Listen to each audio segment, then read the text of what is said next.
হুমায়ুন আহমেদ রচিত ও পরিচালিত কোথাও কেউ নেই ধারাবাহিক নাটকের বাকের ভাই চরিত্রটি বাংলা নাটকে নতুন এক অধ্যায়ের সূচনা করেছিল। ১৯৯৩ সালের ২১ সেপ্টেম্বর আদালতের রায়ে ফাঁসি কার্যকর করা হয় বাকের ভাইয়ের।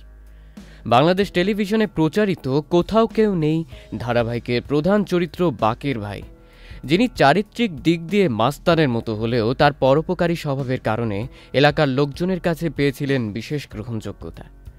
বাকের ভাই চরিত্রে অভিনয় করা আসাদুজ্জামান নূরকে আবারও দেখা মিলতে চলেছে আদালতে, তবে এবার নাটকের কোনো চরিত্রে নয়, বাস্তবে একটি মামলার আসামি হিসেবে। দীর্ঘ ৩১ বছর পর কাকতালীয়ভাবে ঐতিহাসিক সেই সেপ্টেম্বর মাসেই তাকে গ্রেফতার করা হলো। ১৯৯৩ সালে তার এই ফাঁসি দেওয়ার ঘটনাকে কেন্দ্র করে দর্শকদের মাঝে তীব্র আলোড়ন সৃষ্টি হয়। উপমহাদেশে বিভিন্ন সময় বিভিন্ন সাহিত্যিক কর্ম বা সাহিত্য থেকে উঠে আসা কাল্পনিক চরিত্র নিয়ে নানা সময়ে আলোড়ন দেখা গেলেও বাকের ভাইয়ের ফাঁসি দেওয়ার ঘটনাকে ঘিরে দর্শকদের মাঝে যে তীব্র প্রতিক্রিয়া তৈরি হয়েছিল তাকে এর সাথে সংশ্লিষ্ট লোকজনই মনে করেছিলেন বিরল এবং বিস্ময়কর। আর টেলিভিশন দর্শকরাই রায় কোনোভাবেই মেনে নিতে পারেনি। দেশের বিভিন্ন জায়গায় বাকের ভাইয়ের ফাঁসির প্রতিবাদে মিছিল সমাবেশ হয়েছিল, আর নাট্যকার হুমায়ুন আহমেদ দর্শকদের এমন প্রতিক্রিয়ায় বিস্ময় প্রকাশ করেছিলেন। এবারে বাস্তবে বাকের ভাই চরিত্রে অভিনয় করা সংস্কৃতি বিষয়ক মন্ত্রণালয়ের সাবেক মন্ত্রী আসাদুজ্জামান নূরকে গ্রেপ্তার করেছে ঢাকা মহানগর গোয়েন্দা পুলিশ।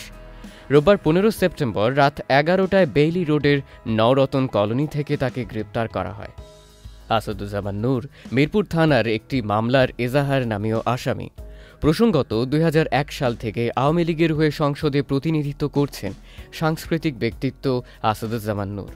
সর্বশেষ দ্বাদশ জাতীয় সংসদ নির্বাচনে নীলফামারী ২ আসন থেকে সংসদ সদস্য নির্বাচিত হন তিনি। ২০১৩ সালের ৫ জানুয়ারি অনুষ্ঠিত দশম জাতীয় সংসদ নির্বাচনে জয়ী হয়ে বাংলাদেশ আওয়ামী লীগ সরকার গঠন করার পর ১২ জানুয়ারি গঠিত মন্ত্রিসভায় সংস্কৃতি বিষয়ক মন্ত্রী হিসেবে দায়িত্বভার গ্রহণ করেন তিনি। চরিত্রের বাকের ভাইকে নিয়ে জনজীবনে তখন ব্যাপক ক্রিয়া প্রতিক্রিয়া সৃষ্টি হলেও বাস্তবের আসাদুজ্জামান নূরের গ্রেপ্তারকে কেন্দ্র করে তেমন কোনো প্রতিক্রিয়ার দেখা মিলছে না। বিষয়টি নিয়ে অনেক অনুরাগীর মনে উদ্বেগ তৈরি হয়েছে। বিষয়টি নিয়ে সুষ্ঠু তদন্ত করে ন্যায় বিচারের আওতায় আনার দাবি বাকের ভাইয়ের সকল ভক্তকুল এবং অনুরাগীদের। সাজিদ আজমাইন, চ্যানেল আই।